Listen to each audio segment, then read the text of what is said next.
All right, you're looking at some of the assets that I'm going to bring into the empty iOS and tvOS starter kit. Let me switch over to Chrome real quick and show you guys exactly, or you subscribers, I should say, exactly where you can download the empty starter kit. I know it sounds like an oxymoron, but it's not. All right, so if you're over here to gallery or portal, or if you just go over here to enter subscriber portal from the main menu, you'll find your way to the right place. And what you want to do is go down here to empty iOS and tvOS starter kit, click on download now. And if you are an active subscriber, you'll end up with a download of the zip file.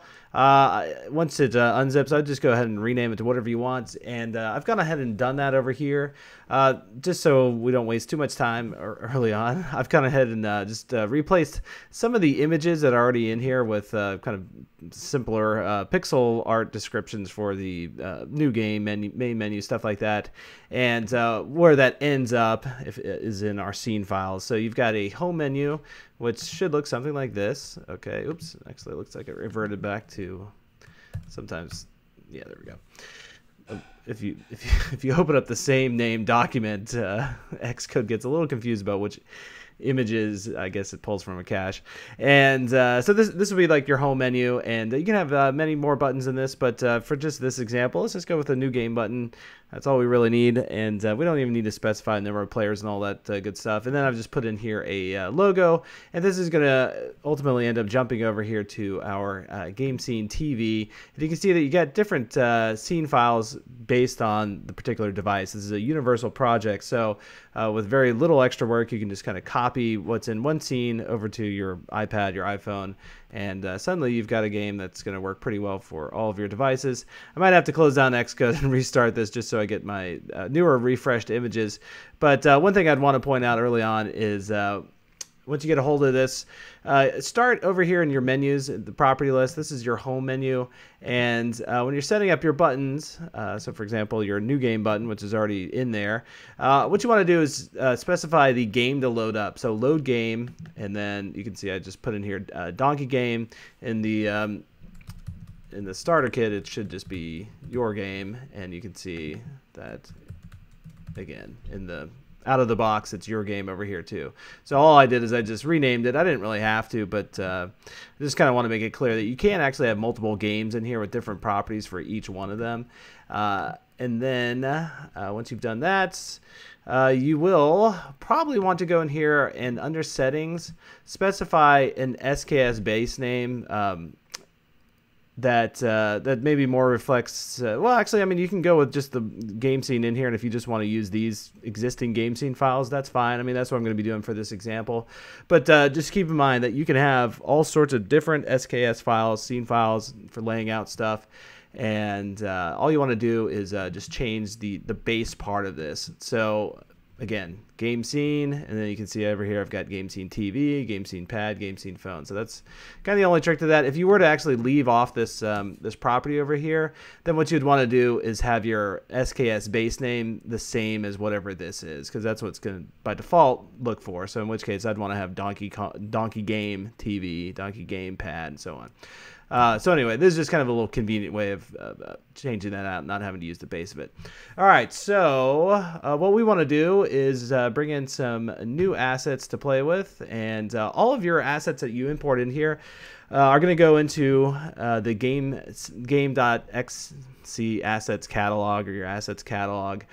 You do actually have other catalogs for the icon. So under game TV, you can see underneath here, I haven't imported any, but you do have the option to put in your icons and your launch images, home images, and things like that. And the same thing is going to be true for the, where did I put it? Nope.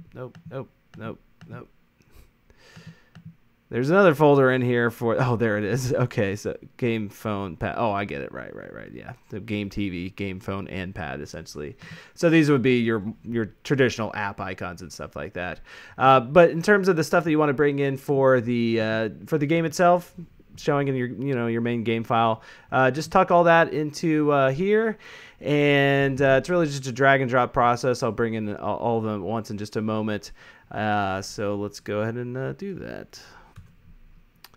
And I'm going to switch back over here to Adobe Animate. Adobe Flash is fine too. Any program that you want to do your graphics in is totally cool. What I'd recommend doing is setting the stage size to 1920 by 1080, and that way what you can do is you can just export your images out at exactly this. They're kind of native size over here, so just you don't have to go double the size. You can export them out at 72 DPI.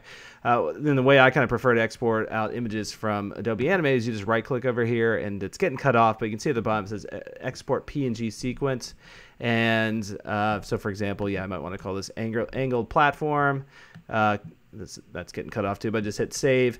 And then you can see the properties over here are just the width and the height, and most importantly, just the resolution is going to stay at 72 because this is sized up for the Apple TV, and your phone resolution in reality is actually something more like about this size. Okay, and what happens is anything bigger than that's just going to get kind of scaled down, and the iPhone is actually it has the same kind of equal dimensions as the TV itself, so it would naturally scale up to exactly about this. So everything's going to scale down to about 3 times its size. So you actually end up with 3x images. You've just exported them out bigger than they need to be, which is exactly what a Retina display image is anyway.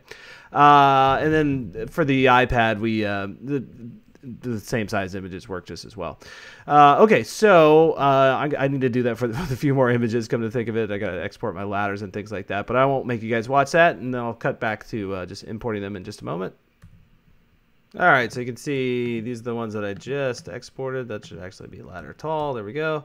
And I'm just going to grab them all at once, drop them into here. And again, they don't have any sort of extension in there that specifies that they're going to be 2x or anything like that. You could do that if you wanted to. You could put in here, for example, at 2x, and that would make it drop into the 2x slot. But again, we don't need to do it.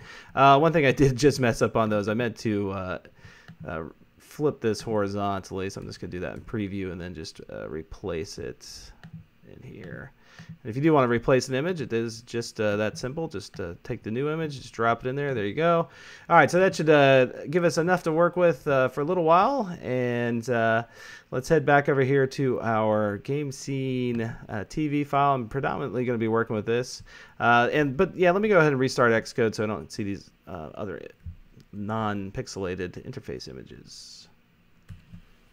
All right, there's my pretty pixelated text back, and if you're wondering, hey, how come these menu options are actually tucked down off to the side? Well, that's because probably while we're developing and laying out our scene here, we don't want them over top of the main action. So there's actually a property in here that I made a little bit more obvious in the 1.1 version of the build, which is you can move your buttons at runtime. So for example, load menu button, this is going to move to node, and that's going to move to our main menu placeholder, or move to node, new game placeholder, and those placeholders are just these little guys floating right over here. They are certainly not as obtrusive as the main images themselves, and they're just empty nodes. So you can add an empty node in here anytime you want. All of these GUI items are parented to the camera. So you can see here's our camera right here, and if we move it around, they're going to stick right along with it. And if you want to, so for example, move this guy back around again. If you want to parent something to the camera, all you got to do is take the parent property over here and just put in there the camera, and you'll see that cool little line go to the parent. So basically, when we run this, all these elements are going to go right up into there. And you know what? Why not? Let's run it real quick. Okay, and here it is. If you're using an external controller, you should just be able to hit down on the A button, and that will immediately take you into the main game. And if you hit the menu button on your external controller, you will automatically be able to just kind of surf through these buttons, hit the menu button again. It'll go back to just that black screen. If you were to go to our main menu, that's going to take us back to right there. All right, so that about gets us set up with importing in some assets to use, and some different styled buttons. So you know what, let's start a new video where we actually get to just kind of plug right away with putting in those assets. And for those of you that feel like you kind of got a handle on, the basics of this, you could have just skipped ahead to the one where we lay out stuff in the actual level.